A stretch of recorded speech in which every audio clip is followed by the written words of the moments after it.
Assalamualaikum warahmatullahi wabarakatuh. Selamat datang kembali di Nusantara Footage. Teman-teman, Indonesia memiliki keragaman yang tidak terhitung jumlahnya. Mungkin tidak akan cukup waktu yang kita miliki, waktu luang yang kita miliki untuk menelusuri seluruh lokasi-lokasi yang ada. Pada kesempatan kali ini kita akan hadir dari segmentasi yang berbeda. Sebelumnya kita sudah hadir dari segmentasi keraton atau kerajaan Nusantara dan sudah membahas dua keraton, Keraton Kasepuhan dan Keraton Kanoman. Di kesempatan kali ini kita akan hadir dari segmentasi situs bersejarah Nusantara. Dan situs yang akan kita telusuri pada kesempatan kali ini memiliki kaitan sejarah yang sangat erat dengan apa yang sudah kita bahas di video-video sebelumnya. Jika sebelumnya kita sudah membahas dari segi kerajaan, sekarang kita akan coba bahas dari lokasi yang terkait dengan kerajaan-kerajaan tersebut. Dan tidak lupa juga, pada kesempatan kali ini kita akan kehadiran dua orang tamu.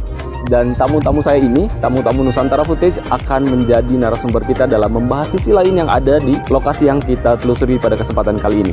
So, ini adalah Nusantara Footage dari Gua Sunyaragi dalam segmentasi situs bersejarah Nusantara.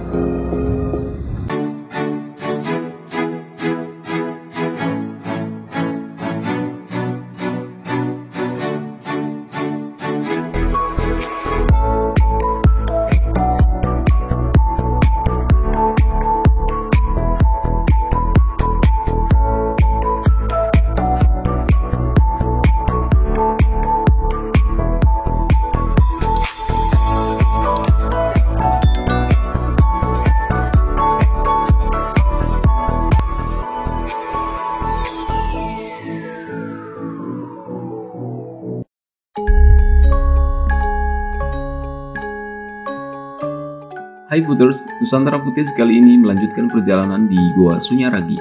Gua ini memiliki keterkaitan sejarah dengan lokasi yang sudah kita kunjungi dua episode sebelumnya, yakni Keraton Kasepuhan Cirebon. Bangunan mirip candi ini berlokasi di Kelurahan Sunyaragi, Kesambi, Kota Cirebon, Jawa Barat. Dalam bahasa Sanskerta, Sunyaragi berasal dari kata sunya yang artinya sepi dan ragi yang berarti raga. Gua yang memiliki luas kurang lebih 15 hektar ini dibangun dengan maksud awal sebagai tempat beristirahat dan meditasi para Sultan Cirebon beserta keluarganya.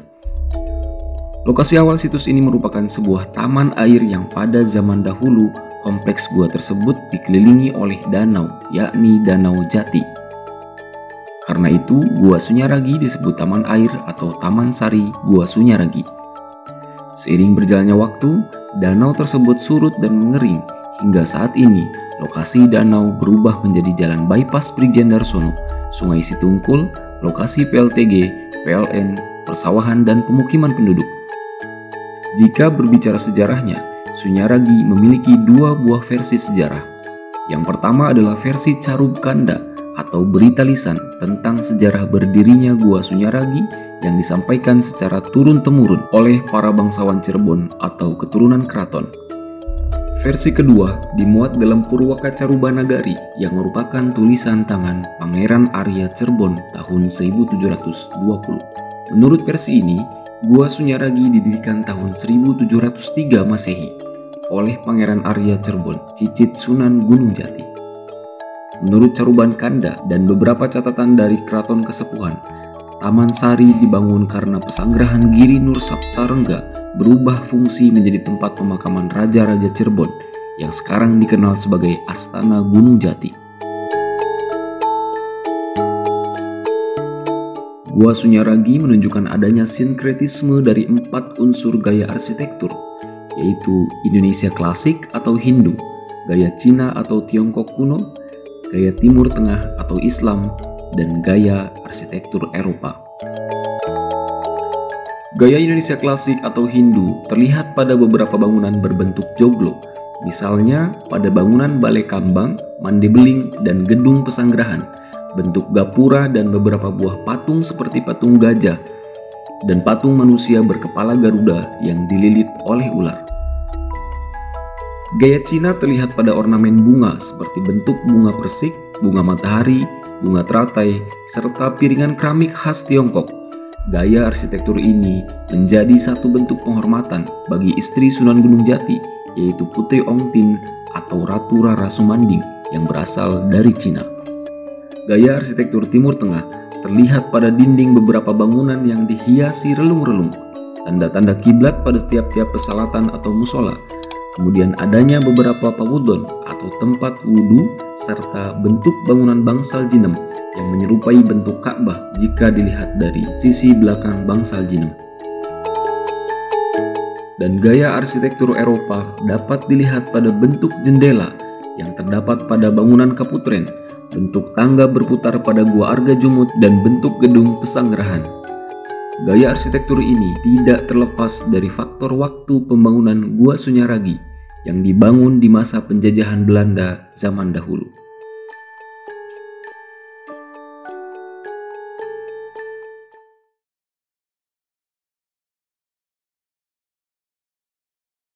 Kita lanjut setelah tadi berjalan-jalan di situs bersejarah Gua Sunyaragi, Kota Cirebon, Jawa Barat.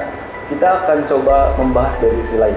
Tadi kita sudah bahas tentang bagaimana sejarahnya, bagaimana arsitektur bangunannya di beberapa tempat, di beberapa lokasi yang memang menurut kami itu menarik dari segi value, dari segi nilai yang bersifat budaya, yang bersifat agama juga, itu sangat menarik sekali.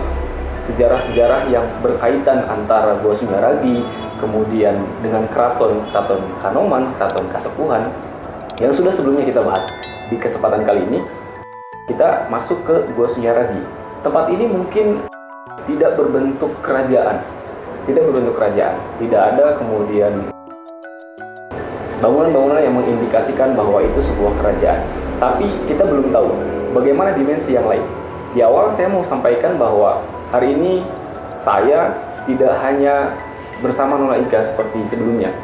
Nusantara Footage tidak hanya saya dan Nona Ika, tapi juga ada tamu lain yang kita hadirkan. Sahabat kami bersahabat sejak lama. Berhubungan baik. Ada selain Nona Ika, ada Bang Ajis juga. Apa kabar, Bang Ajis? Nona Ika? Baik ya? Ini pembahasan yang agak panjang, yang cukup serius untuk urusan-urusan dimensi yang lain. Seperti yang saya sampaikan bahwa ketika teman-teman mengikuti Nusantara Footage dari video-video sebelumnya, teman-teman akan melihat satu pola sejarah yang saling terkait antara Keraton Kanoman, Keraton Kasepuhan, Masjid Agung Sang Cipta Rasa, dan yang sekarang kita bahas, yang sekarang kita telusuri di Gua Sunyaragi, Kota Cirebon, Jawa Barat, memiliki keterkaitan sejarah yang sangat erat. Ini akan menjadi sesuatu yang sangat menarik untuk dibahas. So, langsung saja, pada video ini kita akan bahas dimensi yang lain, dan narasumbernya ada dua. Kita akan melihat pandangan-pandangan yang lebih luas dalam urusan kali ini. Langsung ya, Bang Ajis, Nona Ika, kita akan coba bahas dari depan. Dari bagian depan, apa yang Bang Ajis dan Nona Ika lihat. Saya sempat ngerasain sesuatu yang mungkin karena saya awam, ada rasa-rasa di mana kurang nyaman, entah mual lah, misal gitu kan. Mungkin karena saya belum makan, bisa aja. Tapi apakah ada dari faktor yang lain dan lain sebagainya? Silahkan dari depan aja. Tuh kan, mereka gitu kan. Sebenarnya mereka tuh kocak asli musuhnya. Tapi karena depan kamera aja, mereka jaga image. Oke, silakan. Duluan dong. Iya. Dari yang saya lihat ya, dari dimensi lain. Jadi ketika kami itu memasuki kompleks ataupun wilayah Gua Sunyaragi, dari depan sendiri kan mungkin sekarang sudah banyak berbeda ya. Konstruksi bangunan ini sudah banyak perubahan lah. Dari awal saya kecil itu kan tidak seperti itu loh bangunannya. Masih banyak alang-alang, masih banyak hamparan rumput dan sebagainya. Kalau sekarang kan di depan saja udah dibikin kayak stadion kan, kayak tempat pagelaran dan sebagainya. Nah, di sana itu bisa dikatakan karena memang kita khususnya di wilayah Cirebon itu identik dengan alun-alun gitu. Alun-alun, lapangan, tempat bermain, tempat berkumpul dan sebagainya. Jadi wilayah depan itu tempat berkumpul masyarakat pada saat itu, tempat bermainnya anak-anak pada saat itu, kemudian juga tempat bersilaturahim, bersapa, kayak gitulah. Ketika masuk gerbangnya itu masuk. Jadi analoginya Gua Sunyaragi itu kalau dari dimensi lain itu seperti memang berbentuk kerajaan. Tapi kalau secara zuhriyahnya itu kan kayak memang patilasan, tidak berbentuk seperti kerajaan pada umumnya. Hanya memang itu menjadi tempat, bisa dikatakan tempat yang suci ya, tempat yang sakral, tempat yang keramat, karena tidak orang sembarangan yang bisa tinggal di sana. Ya kan, hanya keturunan-keturunan yang bisa dikatakan, kita kan dari Cirebon itu kan kental dengan keturunan Mbah Sunan Gunung Jati, ya kan, Sunan Gunung Jati dan sebagainya. Jadi hanya orang-orang tertentu saja yang memang bisa tinggal di sana.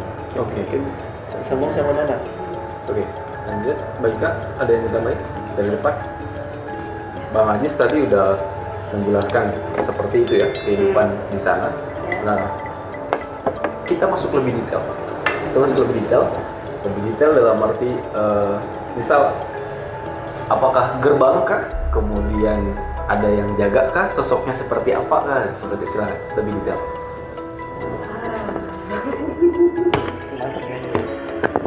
Ini dia wilayah jelajahnya jauh dia. Sampai mana? Galunggung? Sampai Cirebon aja. Lokal. Silakan. Ya seperti yang dikatakan Bang Ajis itu benar ya. Ya memang seperti layaknya sebuah kerajaan, pasti di depan itu ada gerbang tinggi yang dijaga oleh Albojo, pengawal, prajurit, nah banyak di situ. Wait, gerbangnya sebelah mana nih? Apakah di tempat ini di pintu masuk atau sebelah mana? Dari sebelah mana gerbangnya? Gerbangnya itu sebenarnya bukan yang kita pintu masuk ya orang. Dari mana? Pas kita mau ke Pawon, dari Pawon mana?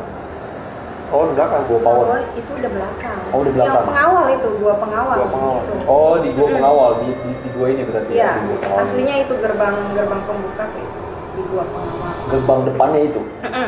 Oke, dari gerbang depan Rasakan sendiri Ada apa? energinya gimana pas sudah mulai masuk ke gua pengawal. oh yang tadi saya bilang saya mall itu. Ini sadis nih mereka.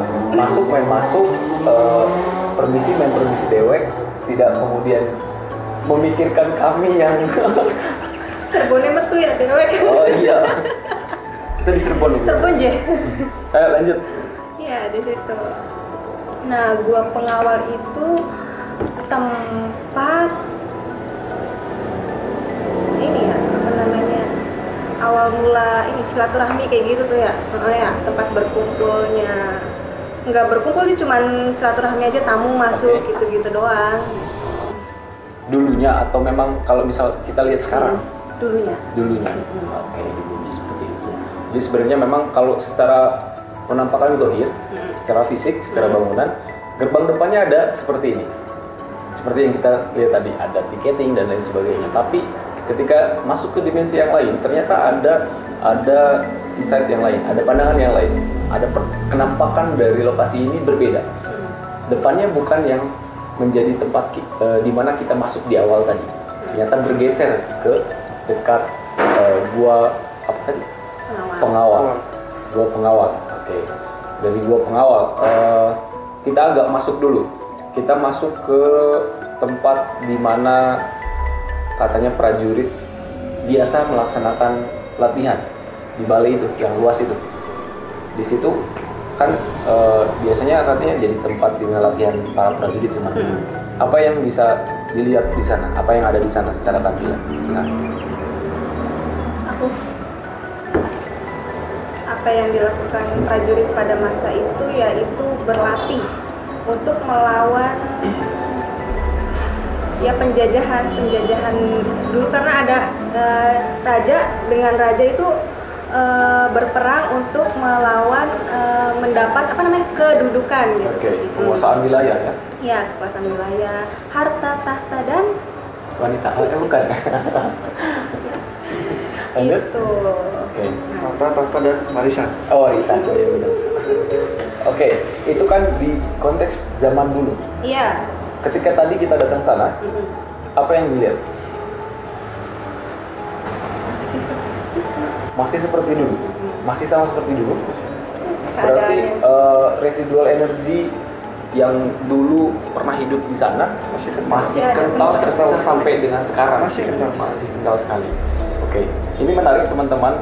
Ternyata ketika kita melihat sesuatu yang tidak bisa kita tidak bisa kita identifikasi secara fisik, ternyata di sisi yang lain kita bisa melihat sesuatu yang lebih menarik, sesuatu yang mungkin secara zahir kita tidak bisa mengidentifikasi itu, tidak bisa melihat itu. Tapi ada teman-teman kita, sahabat-sahabat kita yang Allah berikan kepercayaan untuk dapat melihat itu semua dan bisa memberikan bukan pencerahan ya, bisa menjelaskan kembali kepada kita seperti apa sih sebenarnya kehidupan di sini, agar barangkali ketika kita datang ke sana kita lebih mawas diri, kita lebih bisa menghormati sesama makhluk Allah gitu kan, sesama makhluk hidup yang ada di tempat tersebut.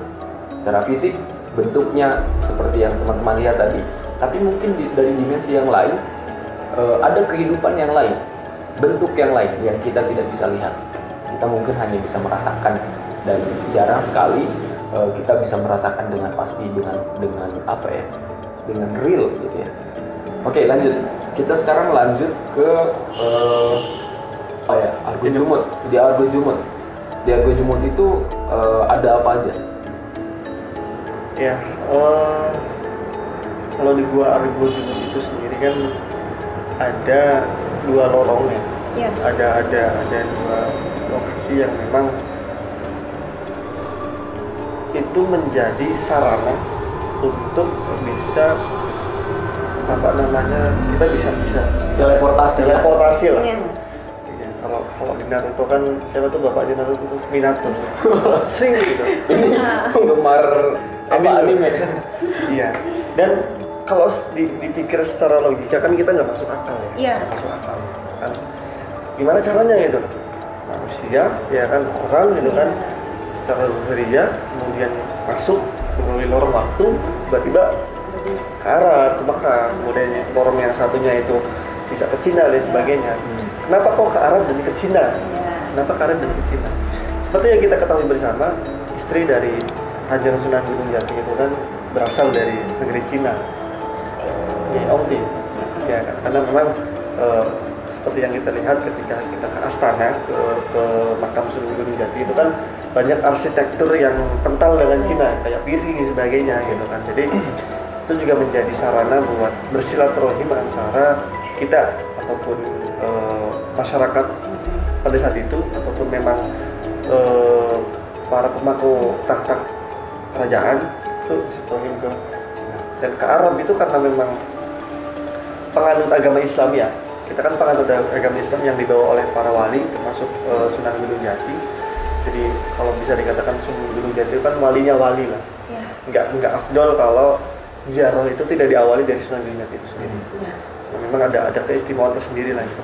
Mau kemanapun ziarahnya pasti Kesini tujuan dulu. utamanya kesini Oke, dulu. Gunung Jati dulu. Beliau dulu yang di-mention ya.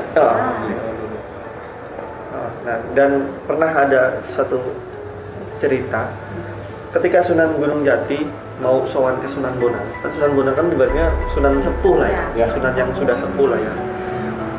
Ketika mau masuk ke kompleks di Sunan Bonang itu kalau nggak salah di Jawa Timur ya, sekitar Jawa Timur. Baru masuk dari gerbang itu cahayanya itu sudah tembus ke langit.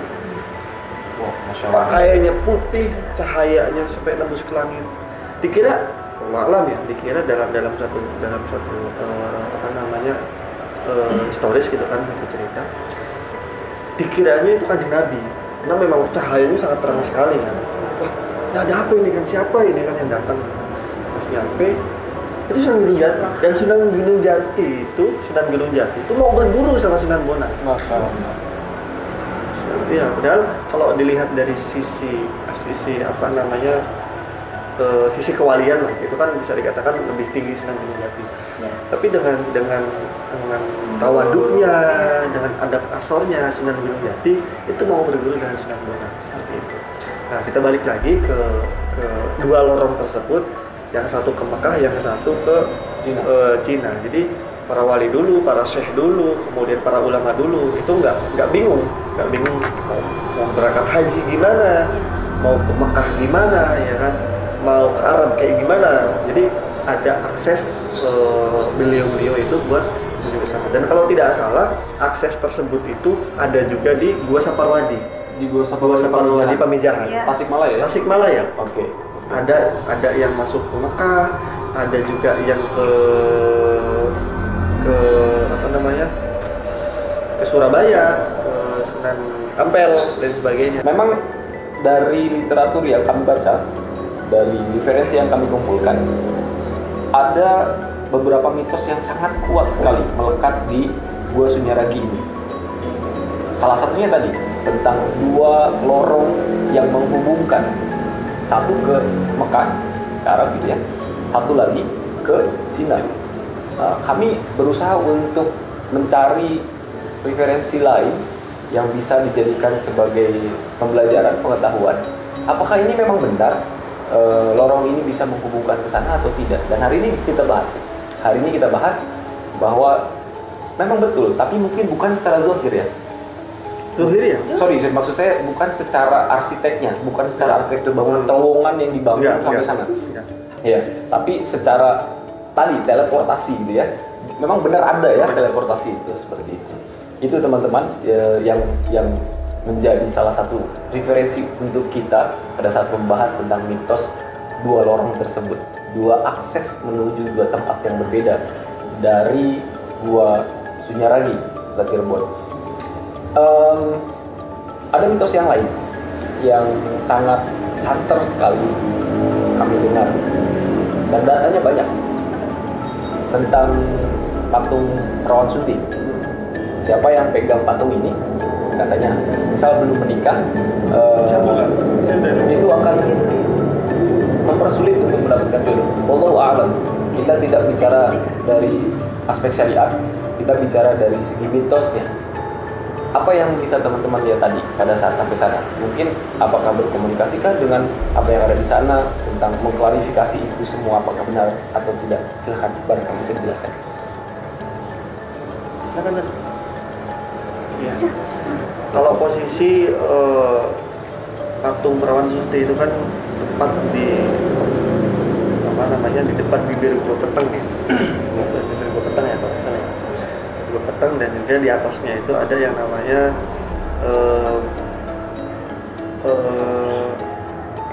gua ataupun balai pucuk. Jadi puncak. Ada puncaknya ya. Dan jadi tadi ada arsitektur bangunan juga kayak seperti balai lah, kayak seperti joglo dan sebagainya. Nah, kenapa kok dimitoskan itu menjadi sesuatu yang memang kalau memang kita menyentuh dan sebagainya untuk perempuan ya, khususnya untuk perempuan mungkin ya, untuk perempuannya untuk menikah itu susah untuk mendapatkan jodoh. Sebenarnya kalau jodoh, latihan, rezeki dan sebagainya kan sudah diatur. Tapi memang ada sesuatu yang menjadi menjadi penghambat. Sebenarnya jodoh sudah disiapkan, jadi ada saja yang menjadi penghambat untuk kita sulit mendapatkan jodoh. Mungkin salah satunya dengan kepercayaan yang sudah kental atau turun temurun. Kalau memang kita memegang patung tersebut itu, ya khususnya buat perempuan mungkin agak susah lah, agak sulit untuk mendapatkan jodoh. Nah, kemudian yang dilihat kalau dari sisi sejarahnya mungkin sudah banyak literatur kan, Ya. seperti ada perawan yang memang dia bahasanya mengucap sumpah serapah seperti itu. Jadi ya siapa yang ini jadi tidak akan nikah sepertiku misalkan seperti itu. Kan mungkin dulu menjadi kayak sumpah lah, ucapan sumpah lah kayak gitu. Dan itu ada. Nah, kemudian kalau dilihat secara batiniah atau dimensi lain di sana itu sebenarnya gimana ya? Kalau sepenglihatan saya karena di sana itu kan identiknya dengan sesuatu yang berjenis kelamin ataupun yang berjenis laki-laki. Jadi kalau pengetahuan saya dan sepenglihatan saya ketika itu kan seperti kita teknik lah. Apa pencet tombol? Oh iya. Itu suka sama kita. I choose you. Gitu loh. Jadi Jadi untuk menyirap ataupun untuk menutup kalau perempuan itu tidak boleh dimiliki dengan laki-laki lainnya, harus dengan saya. Dan itu bukan dari kalangan kita gitu. Oh, Lebih ketutup gitu. Ketutupnya ke saya. Main gitu. Ketutup. Dan itu sering terjadi, banyak sekali terjadi. Ya, kayak misalkan saya suka sama perempuan misalnya. Saya suka sama perempuan. Tapi perempuan suka sama anda, sama ente, maksudnya apa? Sama yang lain gitu. Sama yang lain, sama anda lah gitu. Nah, sesuatu yang sering kali dilakukan ketika merasa sakit hati, ketika merasa tidak terima dan sebagainya, ditutuplah auranya, entah jodohnya dan sebagainya dengan sesuatu yang memang yang bisa kita lakukan. Itu sering kali terjadi, dan itu pun kalau ya entah ya, kalau sekarang mungkin masih berlaku atau tidak kita tidak tahu lah, karena memang sudah beralih kan kepercayaan kita tentang animisme dan dinamisme itu sendiri, seperti itu.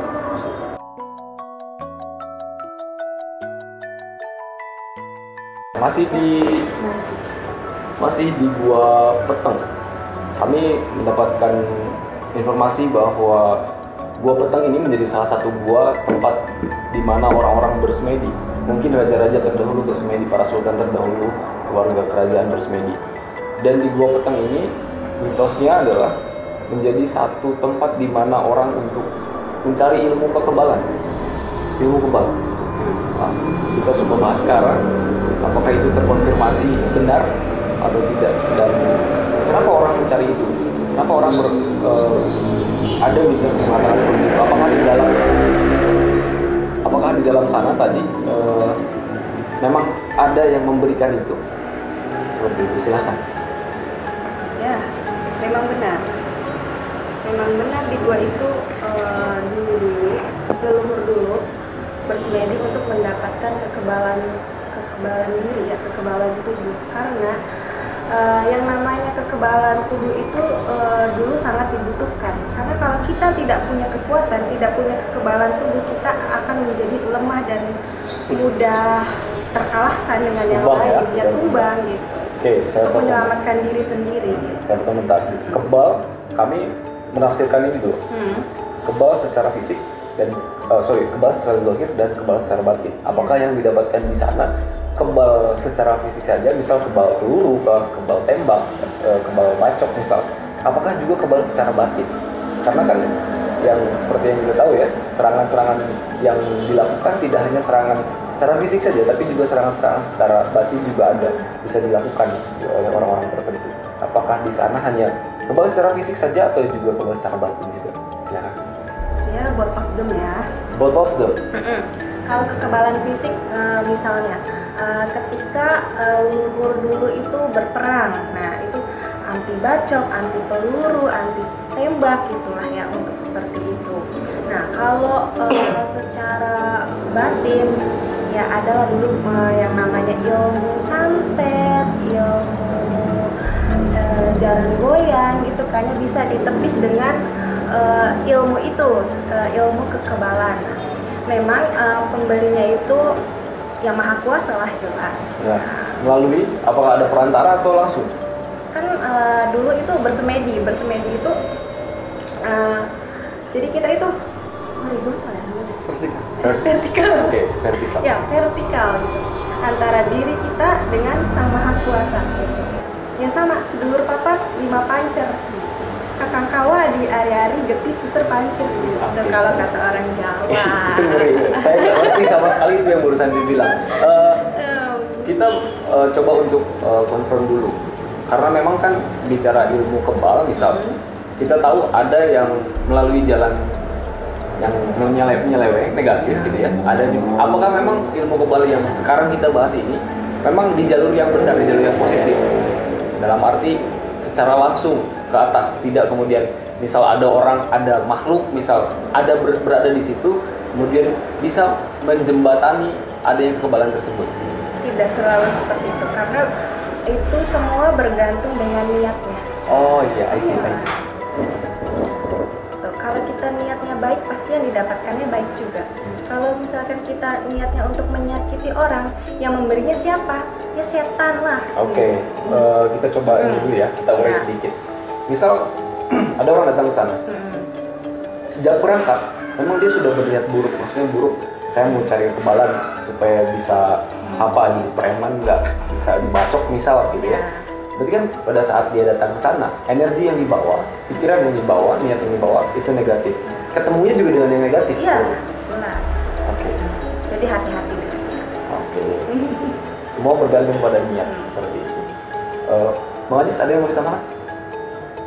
Boleh. Apa yang dilihat tadi sana? Sebenarnya sama sih, jadi tidak mungkin memang informasi yang diterima itu tentang ilmu kekebalan, tapi memang banyak juga yang meminta hal lain, minta kesulihan kah, ataupun minta kecantikan kah, ataupun ketampanan, bahkan tidak sering juga meminta untuk tahta dan lain sebagainya gitu kan. Jadi sebenarnya kalau memang berpetan itu kan tahunya ke kekebalan. Jadi ya kalau dulu itu kan kalau kita melihat dari sisi tasawuf itu ya, sisi tasawuf itu kan untuk penyucian diri itu kan ada fasenya. Ada taholli, ya kan. Taholli itu kan mengeluarkan hal-hal yang tidak baik lagi. Ada tahalli, ya kan. Tahalli itu mengosongkan.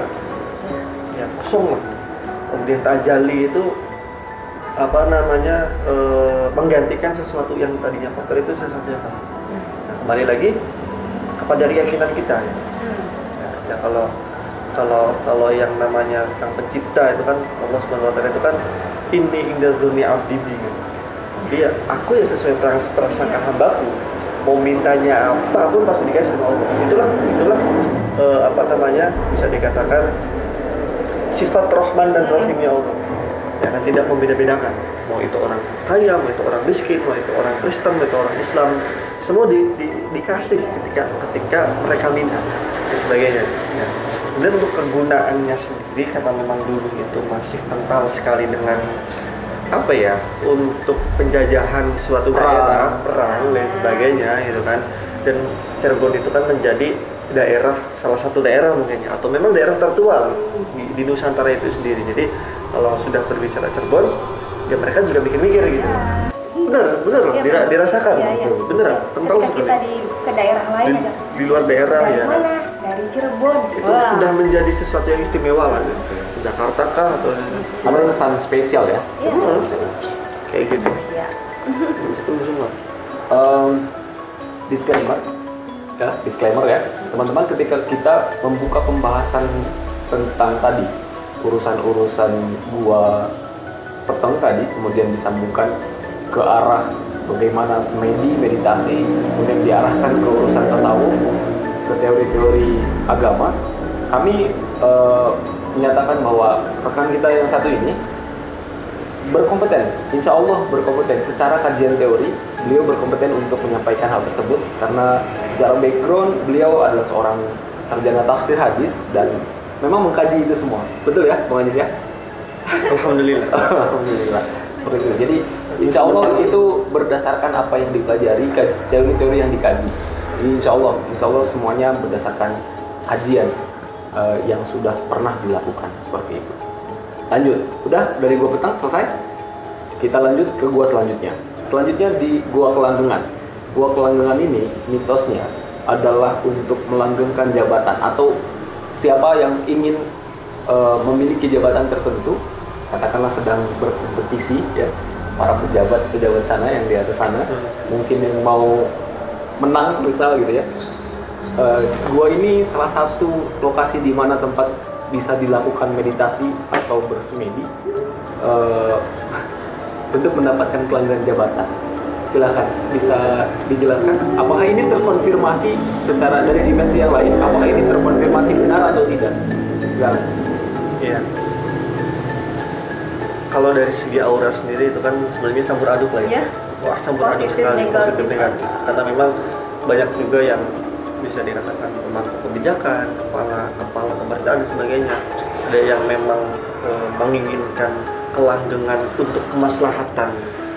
Ada juga yang ingin melanggengkan jabatannya untuk sesuatu yang memang dia inginkan, dia dapatkan, baik baik itu jabatan, baik itu harta dan sebagainya. Nah, kemudian kalaupun memang dipercaya untuk bisa melanggengkan baik jabatan maupun sesuatu yang memang diinginkan, itu memang benar adanya. Jadi memang kalau dulu itu kan ya, kalau dulu itu kan masih sistem kerajaan ya. Sistem kerajaan itu kalau memang rajanya sudah tidak ada, ya dilanjutkannya sama putra raja, turunannya, sultannya, kemudian pangerannya kan nanti dia akan jadi raja, kemudian nanti sultan, kemudian juga ada keturunan dari sultan, bisa dikatakan elang dan sebagainya. Jadi itu untuk bisa melanggengkan jabatan itu ya mungkin salah satunya dengan bersemedi di situ. Dan itu pun ketika 2000 berapa ya terakhir ya? 2018 enggak? 2018 atau 2019 itu? 19. Iya. Saya sendiri yang mengangkat tahta. Jadi ada kursi ya. Ada kursi. Wah, bentar, tahan dulu. Ini beliau menggarap proyek di belakang, jadi mekanik di belakang. Kita bilang jadi dukur apa gimana nih? Enggak. Itu kopi sampingan lah. Oke, lanjut.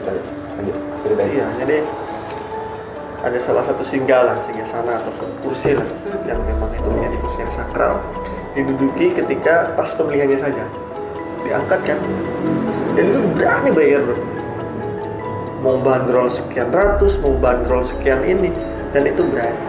Ditimbang bahkan uangnya, mau berapa kilo begitu? Tadi kasihnya receh gopean. Enggak. Palingnya Soekarno. Enggak main-main gitu. Ya. Palingnya merah ya? Iya, merah Iya. gitu. Ditimbang bener. Berarti ini proyek atau tawaran atau emang udah digarap? Enggak lah, ini mah hanya sekedar Cerita. Oke. education. Oke. Tapi kalau memang Ada yang mau? Ini bapak-bapak, para pejabat yang membutuhkan mekanik Jasa. behind the scene juga, silahkan hubungi beliau-beliau ini. Perlu di balik layar ya. Aduh, ngeri. Canda. Oke, lanjut. Ada lagi soal gua apa tadi? kayak itu. Gua kelang. Oh iya, gua kelantungan. Ada lagi? Udah, itu aja. Oke, mungkin ada beberapa yang memang tidak bisa kita buka secara vulgar, misal secara terang-terangan, karena seperti yang kemarin kami sampaikan bahwa ada kode etik tertentu lah ya tentang hal-hal tersebut. Oke, lanjut. Sekarang kita masuk ke yang bersifat nilai. Ada satu gua lagi, namanya Gua Padang Ati. Ya, ada Gua Padang Ati di Sunyargi ini. Gua ini sebenarnya apakah ada fungsi khusus seperti tadi Gua Kelanggengan, kemudian Gua Petang? Apakah di sana ada fungsi khusus yang dipakai oleh orang-orang tertentu untuk mencapai tujuan tertentu, atau hanya memang sebatas meditasi saja, hanya sebatas untuk berkhalwat saja misalnya? Gimana di gua Padang Ati? Ya, seperti yang saya lihat itu, Gua Padang Ati digunakan untuk menenangkan, merenung, meningkatkan keimanan kita terhadap Sang Pencipta, bagaimana kita bersyukur atas segala apa yang diberikannya, karena Allah itu memberikan sesuatu yang kita sukai dan yang tidak kita sukai sekaligus kan. Nah, kita itu harus mensyukuri itu semua, baik itu yang disukai ataupun yang tidak disukai. Bahkan sebelum kita meminta pun Allah sudah memberi. Merasa tidak sih? Ya. Nah, selain itu untuk melatih hawa nafsu juga di situ, supaya kita sebagai manusia kan punya nafsu ya, melatih biar nggak gampang emosi, nggak gampang terbawa oleh nafsu dunia gitu. To be wise lah ya. Untuk memperoleh hati yang berakal lah. Oke. Hati yang berakal. Ini menarik ya. Hati yang berakal. Biasanya kan akal ke urusan pikiran kita, tapi kemudian ini disambungkan dengan hati, tempat di mana perasaan bertumbuh gitu. Maka meskipun kita menggunakan rasa, tapi rasa itu tertimbang dengan baik, ya, bisa menjadi bentuk pertimbangan-pertimbangan yang lebih bijaksana dalam menghadapi segala sesuatunya. Oke, lanjut. Ini yang mungkin bisa jadi ini yang terakhir yang akan kita bahas secara dua terakhir. Satu, falsafah. Kami menemukan literatur yang menyatakan bahwa ada falsafah Islam atau tasawufnya. Ada nilai tasawuf pada arsitektur bangunan di Gua Sunyaragi. Pak Ajis bisa dikupas, silakan. Iya, kalau dari sisi arsitektur sendiri kan, karena memang kita sendiri ataupun Gua Sunyaragi itu kan mengadopsi dari berbagai sudut lah. Ada dari Timur Tengah, kemudian ada dari Cina, kemudian ada juga dari Buddha, ya kan, ada dari Arab juga dan sebagainya. Dan itu kan tidak menghilangkan nilai-nilai yang memang sudah terstruktur dengan rapi, khususnya di Cirebon itu sendiri. Iya. Kental sekali dengan kehidupan kerajaan dan kesultanan pada saat itu. Jadi karena agama yang lebih dulu masuk ataupun agama yang lebih dulu menduduki di wilayah Nusantara itu kan agama Hindu dan Buddha. Betul. Islam itu kan mungkin ya beberapa abad terakhir lah gitu kan, dari Samudra Pasir dan sebagainya. Ya. Jadi ketika Islam masuk juga, kemudian Islam itu difamiliarkan ataupun dipopulerkan, didakwahkan dengan adanya wali, ya kan, adanya wali, kemudian wali tersebut itu tidak semerta-merta orang-orang biasa ya, jadi orang-orang yang sudah menjadi pilihan, kemudian juga diberikan amanat, diberikan tugas untuk bisa menyebarkan pemahaman agama Islam itu khususnya di Cirebon itu sendiri. Nah kemudian karena memang di Cirebon sendiri punya wali, punya sunan yang sangat luar biasa, Syekh Syarif Hidayatullah yang menyampaikan ajaran agama Islam dengan begitu lemah lembut, dengan begitu hati-hati dan sebagainya, itu tidak menghilangkan nilai-nilai yang sudah pernah ada lebih dulu gitu kan. Jadi kalau bisa dikatakan prinsip dasarnya itu kita tidak menghilangkan sesuatu yang sudah ada. Jadi apa ya bahasanya ya? Al-muhafadzatu ya. Lanjut. Oke.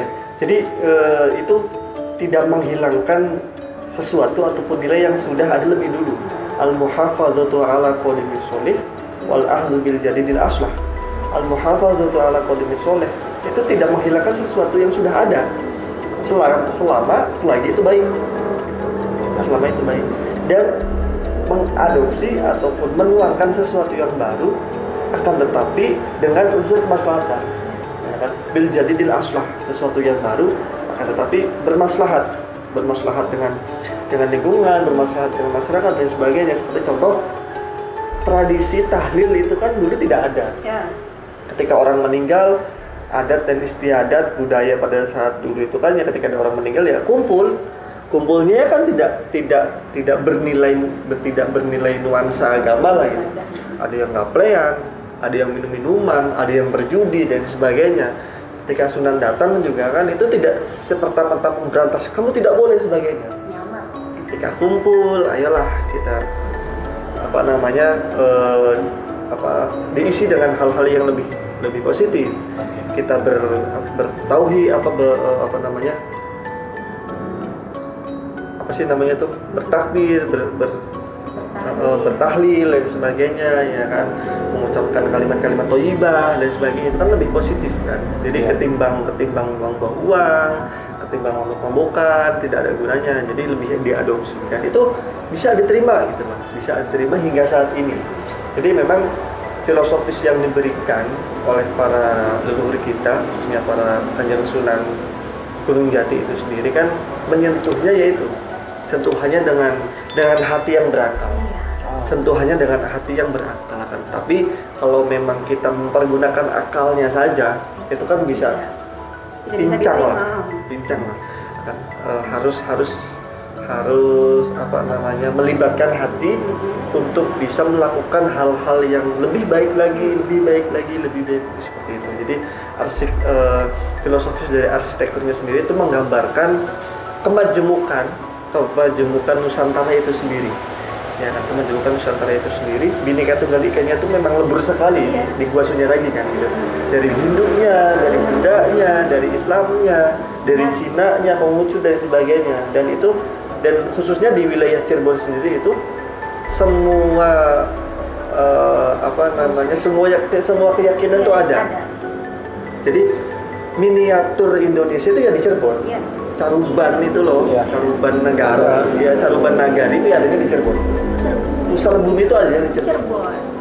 Pusar bumi itu ada di Cirebon. Jadi ketika sudah berbicara Cirebon di daerah luar, itu sudah jadi bahan pertimbangan Cirebon. Nggak macam-macam nih semua orang Cirebon. Jadi gitu. Jadi memang filosofinya memang dalam sekali lah, banyak sekali dalam sekali.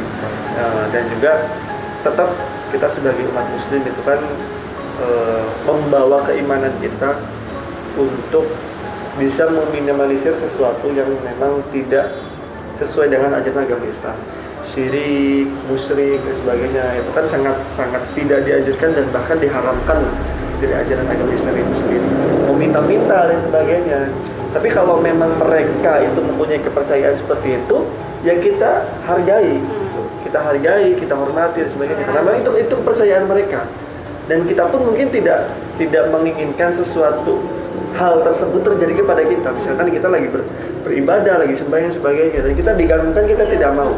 Jadi itulah yang menjadi nilai filosofis dari Gua Sunyaragi itu sendiri, kemajemukan dari arsitekturnya, kemudian banyak sekali kepercayaan yang ada di dalamnya, kemudian juga tetap endingnya ya ataupun akhirnya ya kita itu akan bertujuan menyembah Tuhan, walaupun memang medianya mungkin berbeda, kepercayaannya mungkin berbeda, tapi ya yang kita sembah tetap Tuhan yang sama gitu. Mungkin kita menyembah Allah, mereka mungkin menyembah dan sebagainya, tapi kepercayaan itulah yang menjadi ciri khas khususnya di wilayah Cirebon sendiri itu bisa berjalan, bisa duduk berdampingan gitu. Jadi ya tidak ras, tidak rasis dan sebagainya. Jadi toleransinya sangat kental sekali khususnya di Cirebon. Ada salah satu yang menarik. Ketika abang Sigit itu mau masuk ke Gua Petang, dia kan sempat lihat kayak ada orang, saya merinding. Iya. Memang benar adanya. Jadi bisa dikatakan ada yang menunggu lah, dan kalau mungkin sekelebat lah ya, sekilas melihat. Kalau saya melihatnya itu kayak memang ada sesuatu yang sesuatu yang terlupakan yang pernah dekat, tapi sekarang mencoba menjauhkan diri. Ya. Bisa diperjelas. Menjauhkan diri. Jadi Bang Sigit itu pernah sama saya gitu. Cuma sekarang kayaknya udah lama nggak dihitungkan lagi. Ini kita melangkah berjauh-jauh. Kok ke situ larinya saudara-saudara? Dan itu nyari loh. Iya. Sejauh apapun tetap mencari tuannya gitu. Jangan dibahas di sini lah. Iya, tuannya. Jangan dibahas di sini, Pak ya.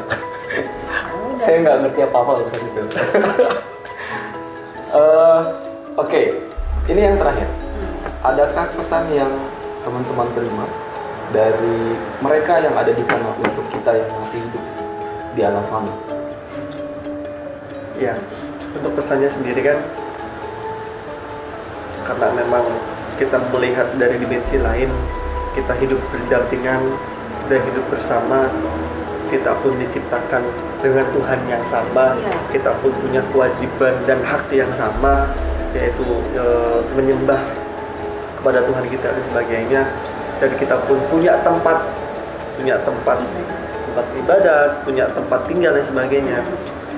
Dan sekarang ini kan sudah banyak sekali kejadian-kejadian yang memang sesuatunya itu disebabkan oleh manusia itu sendiri, karena ya sudah jelas adanya di Al-Quran itu kan Dhuharul fasadu fil bari wal bahri bima kasabat aydin nas, kan kerusakan di muka bumi baik di darat maupun di laut ya karena tangan-tangan manusia yang tidak bertanggung jawab. Dan itu menjadi pesan utama, jangan sekali-kali merusak. Jangan sekali-kali merusak, jangan sekali-kali merusak. Apapun itu, baik alam, baik benda, baik lain sebagainya, terlebih hati. Ya, terlebih hati. Karena kalau hati itu sudah dirusak, itu sudah panjang ceritanya, Pak. Beneran, sudah panjang ceritanya. Saya nyakitin hati Anda nih, udah panjang ceritanya. Jadi jangan pernah sekali-kali merusak apapun itu adanya, apapun itu bentuknya, apapun dan dimanapun, jangan pernah merusak. Nah, yang kedua, aduh, saya merinding ini ngomongnya. Gimana lanjut? Saya merinding ngomongnya. Kalau melihat dari sisi batiniah dan sisi ruhaniah, itu saya merinding. Saya sempat hampir 2 minggu saya hampir mau gila karena apa namanya mata batin saya kebuka. Dan pesan yang disampaikan oleh alam sekitar termasuk juga yang apa ada di dalam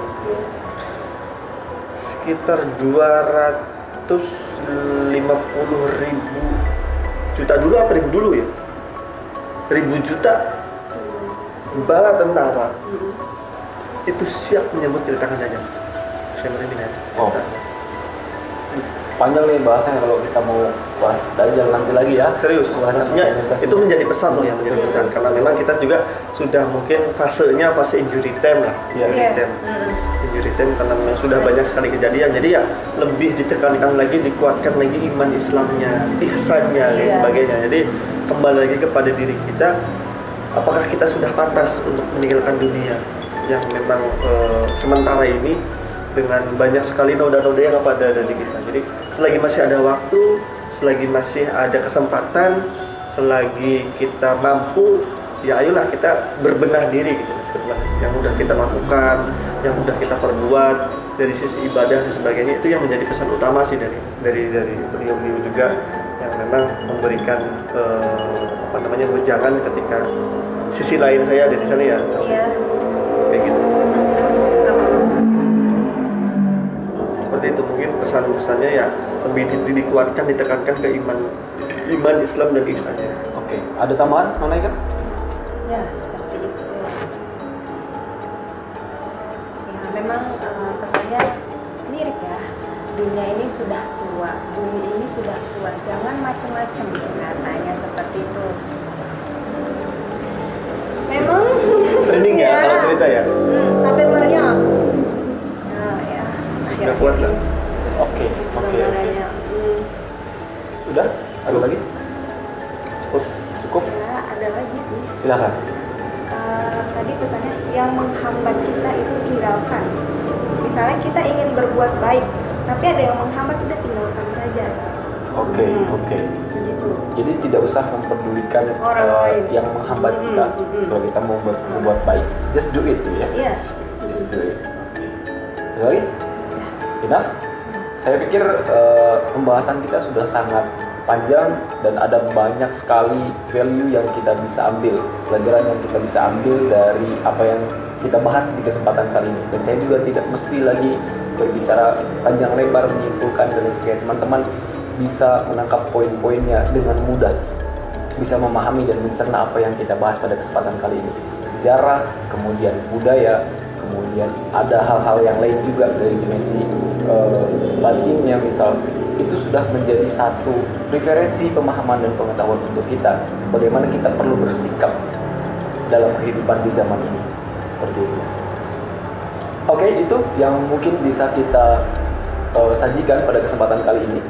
Untuk teman-teman sekalian, kami ucapkan terima kasih banyak yang sudah berkenan untuk menyaksikan video ini sampai selesai, dan mohon doakan kami juga agar tetap bisa bergerak, berkarya seperti sekarang, menghadirkan apa yang sudah mulai tertimbun, yang sudah mulai terlupakan oleh teman-teman generasi muda, supaya ke depan ada banyak orang yang lebih mengerti bahwa banyak sekali pengetahuan yang bisa membuat kita menjadi lebih bijak dalam menjalani kehidupan. Bang Ajis, Mama Ika, terima kasih banyak. Kita lanjut nanti.